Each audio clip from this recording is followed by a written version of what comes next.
What is up, guys? Today we will talk about how you guys will be able to download videos from Telegram. The process is pretty simple. For that, first of all, you need to come to your desktop and then search for Telegram web. Now you just have to search for Telegram web and then go to Telegram. Now it will log into your Telegram account and this is how it will look. Now, after logging into your account, you just have to go to the chat and you will be able to see your videos. However, these videos will not be allowed to download.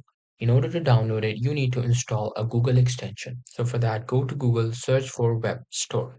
Now, searching the Web Store will open up these Chrome Web Store. Just go to this website. Now here, search for Telegram private video download. As you can see, Telegram private video download, and there are a lot of downloaders. You just have to select the one you like. So obviously I will go for this one because it has highest ratings. So just download it, and after that you will be able to download it right here from the web. You will be able to see your extension popped up and you will be able to download the videos right here.